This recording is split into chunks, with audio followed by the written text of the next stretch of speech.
Many of us know that diabetes is a serious illness that is on the rise in America, that it can be life-threatening, and that there are two kinds of diabetes. But that's pretty much it. I know I didn't know a lot more about it until I met Tamar Sofer-Geri. 7 years ago, her world changed irrevocably. She never guessed that her life would become consumed with and dedicated to an unexpected and uninvited new career. This career has included the creation of a non-profit organization for families dealing with type 1 diabetes. It's called CarbDM, a wordplay meaning Sees Diabetes. It's the only organization of its kind, and it continues to help hundreds of local families.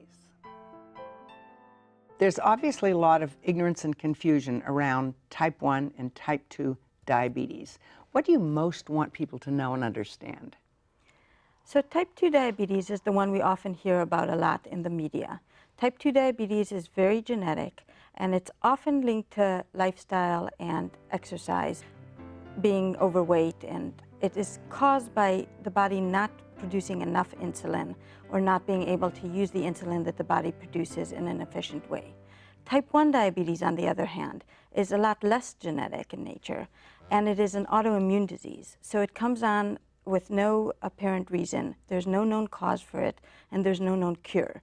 So your body attacks the cells within the pancreas that produce insulin, so therefore you no longer produce any insulin, therefore you're insulin dependent for life, and you have to get your insulin from the outside, either via syringe or a pump, but you have to take it from the outside for the rest of your life. So yes, my daughter Tia was diagnosed 7 years ago when she was 8 years old, and we saw some symptoms start in August, and she wasn't diagnosed until January. And it just hits you out of the blue. What was your reaction? Shock.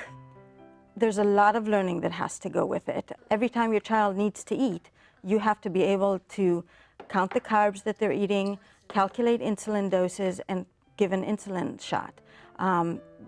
Your child has to eat. You know, within hours of diagnosis, your child is going to be hungry and want to eat. So the learning curve is extremely steep. We all have insulin in our body, and it's a key that opens up the cells and allows the glucose from the food we eat to go into our cells and provide us with the energy we need to function. Both the functions that we all think about, like running and jumping and thinking and doing things, but also the functions that our body does without us thinking about it, like breathing and all the bodily functions that our body does just to operate. So without glucose in our cells, our body is starved and will die, basically. When you have someone with type 1 diabetes and you have to give that insulin from the outside, you have to calculate how much insulin a person needs for the carbs they're eating and try to make that balance. So if they're eating 10 grams of carbs, you need to know how much insulin they need for those carbs. And that insulin to carb ratio can change from meal to meal. Everything affects how much energy we need. Our activities, as well as things like our stress levels, how much sleep we've gotten, how healthy we are, all of those affect how much energy we need and how much insulin we need. It's like we're not smart enough to do what our bodies do on our own, and we weren't ever intended to do that. Now, the tricky thing about insulin is that it's a very potent hormone or drug. Too much insulin could cause a severe low blood sugar reaction, which if left untreated, meaning you don't take sugar for that, could actually kill you. So this is something that all of us parents or loved ones of people with diabetes who are not medical professionals are now dealing with on a daily basis. So overnight we become a doctor, nutritionist, nurse, chemist, all of the above. It's a 24/7, 365 days a year struggle, and it's a marathon, it's not a race. When you first found out what was going on and you got the diagnosis, your reaction was to reach out. Tell me what form that took and what you discovered. I needed to meet people face to face and learn from their experience, and we found some activities in some places to meet people, but it just wasn't enough. And when we couldn't find them, we just started creating those opportunities ourselves to meet with people. But we realized that, there's so much people can learn from, more people, that we started creating those opportunities for people to get together. And from that, it just kind of grew organically. And over the course of a year, we realized that we really need to formalize this into a nonprofit organization. And that's what we have today. We have CarbDM, which is a nonprofit organization that offers 90 programs a year and serves 1,600 people in the Bay Area. I always say that anytime two people who have a connection to type 1 diabetes get together, magic happens.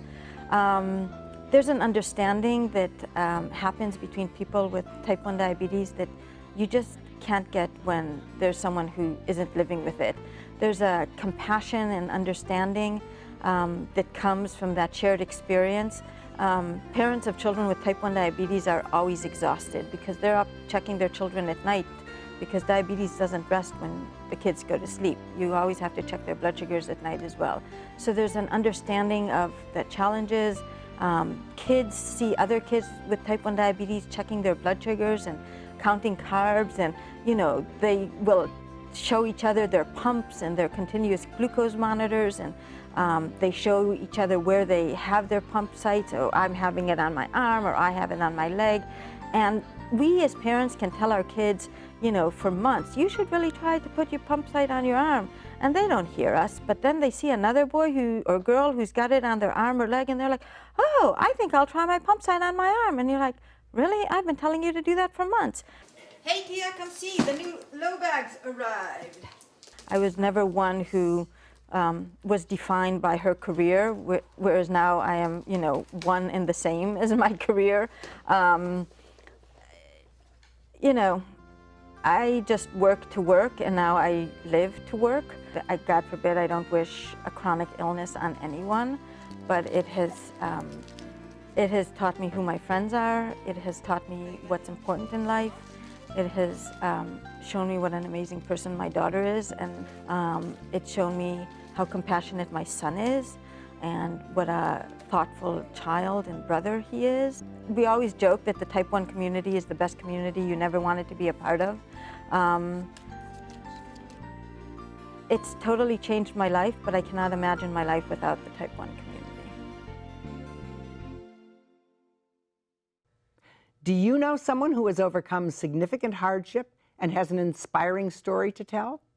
Someone who has sacrificed or given over and above to the community and deserves some recognition? If so, please contact us with your nomination for next year's Local Hero Awards. To find out more about our local heroes and to watch interviews with all the winners, visit our website, midpennmedia.org. At the Mid-Peninsula Community Media Center, you can make your own videos and television programs and take classes in all aspects of media production. You can also hire our professional services team. To find out more about that, go to mcproservices.com. Congratulations to all our winners, and thank you for watching.